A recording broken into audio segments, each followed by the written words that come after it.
gun. Zeros, ones, the code is tight.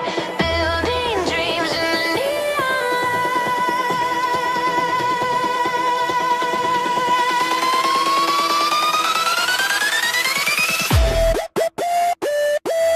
Frank's World.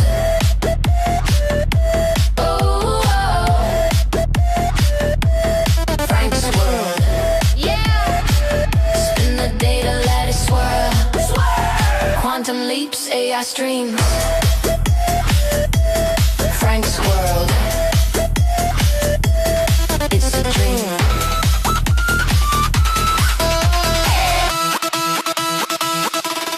It's the dream. Welcome to franksworld.com.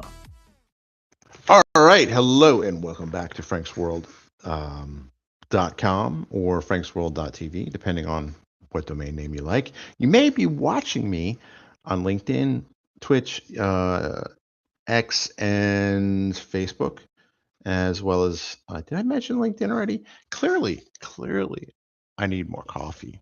All right, so my name is Frank Lavinia, if you weren't aware, and there's my information there. And you can catch me at the following URLs. And there will be an Impact Quantum this week. There will be a Data Driven this week, and there might even be a Women in Quantum episode this week. Last week I was on vacation. I did intend to do a live stream, but just didn't happen. So on the plus side, I got to go to Buc-ee's, and I got to go to all these like roadside places that are between here and Hilton Head Island. I did get this, which is of course is reversed, but it says my dog thinks I'm cool. I probably put on my laptop or something. And this one's definitely going on the laptop or the external screens. So, but yeah, I realized I hadn't streamed much. I think the last stream I had was early August when I was just so enamored with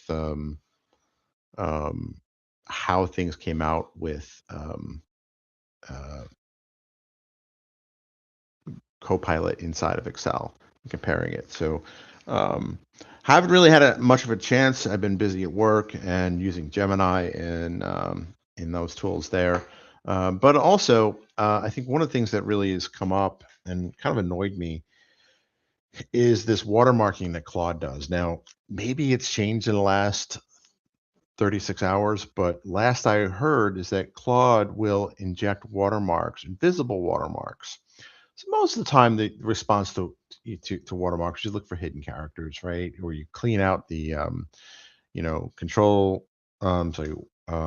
Control Shift V on most systems will strip out any formatting information for anything on that. So you copy paste it out. However, this uses a different technique. Now, from what I understand, there's a certain list of words that Anthropic has decided are special, I suppose. Special in a way that they are selected words that will indicate something that has been written with Claude. And it doesn't replace them all the time, but it does tend to bias them. So it'll give them a weight. So if you're thinking about this, how an LLM works, it's really a next word prediction engine. There's more to it than that, but the core, that's ultimately what it is. So what it'll do is it will take that, and this is completely unscripted in case you're wondering, I see the comments. I do most of my live streams unscripted, most of the podcasts too. But the short of it is that if there are these certain words, which is right now only known to Anthropic and presumably some government agency in the European Union, they will be able to identify that you use Claude. Now, there's a lot of math behind this that, one or two sentences is not really going to raise a red flag. But if you write a paragraph certainly, I don't think a paragraph will be enough. But if you write a lot of text, ultimately what they'll do is they'll do analysis and say, hey, this word appears more like, so let's say, invasion of private, no, wait. Well, since we're talking about the EU, we'll just use the word regulation. The word regulation appears more often than it should in this text. And the regulate that if that word, if you have a sentence or two, right, and the output is supposedly still quote unquote just as good. The issue I have with this, I have multiple issues, but the chief one among them is one, I'm not a citizen in the EU, yet the output, they've applied this worldwide. I'm not a citizen in the EU.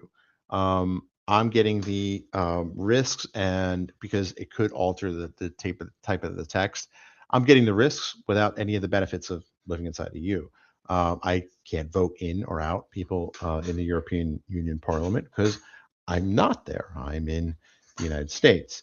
So having a foreign country's regulations impact what I do just doesn't seem right. Now, sometimes that works out well, right? Because generally speaking, GDPR has been a positive, although I was very skeptical of that at first. Um, it did add value, right? I didn't complain then, but I don't feel the same way about this. Now, who knows? Maybe time will tell, and I will be less skeptical of this as time goes on. Always when I do a live stream, man, I get phone calls. The short of it is, I don't know how this is going to work out because I didn't ask for this. I didn't sign up for this. I don't want this. I don't need this. I mean, I'm not a lawyer, but this sounds like fertile ground for a class action lawsuit. I don't know. I'm going to do more research and diving into deep to it. I'm not an expert on that topic, but I have watched YouTube videos. But so my understanding is that if the selected words that they've done show up more than they quote unquote normally would in a corpus of text, generated text, then you can, or text at all, then you would assume that.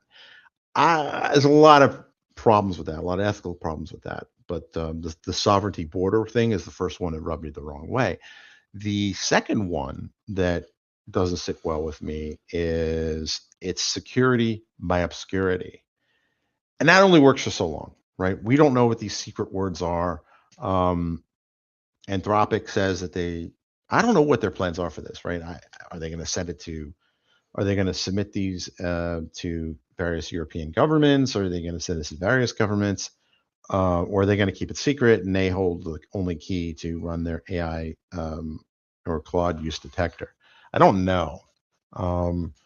This doesn't sit well with me. It really doesn't, right? So one, not a citizen of the EU, yet I'm being held accountable to those laws.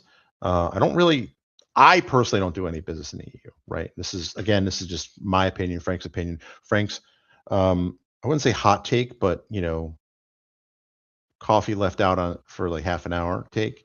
Not quite hot, not quite cold coffee. This is only my opinion, and take it for what it is. I also don't like how the security by obscurity. And the third thing that really bothers me is the whole notion of the AI detector gave us a 90% rating. They use Claude, right? People in general take these type of indicators and flags way more seriously than they should. And there's a lot of ethical concerns about this. What about the professor that will lose their job because they found out that they use these words? Or they've been using these words for decades. What's that process going to look like?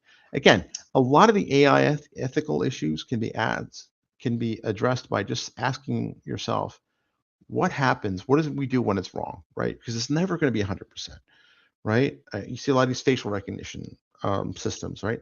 AI said it was you. Well, what's the confidence rate? Is it 90%? Is it 9%? Is it 99%?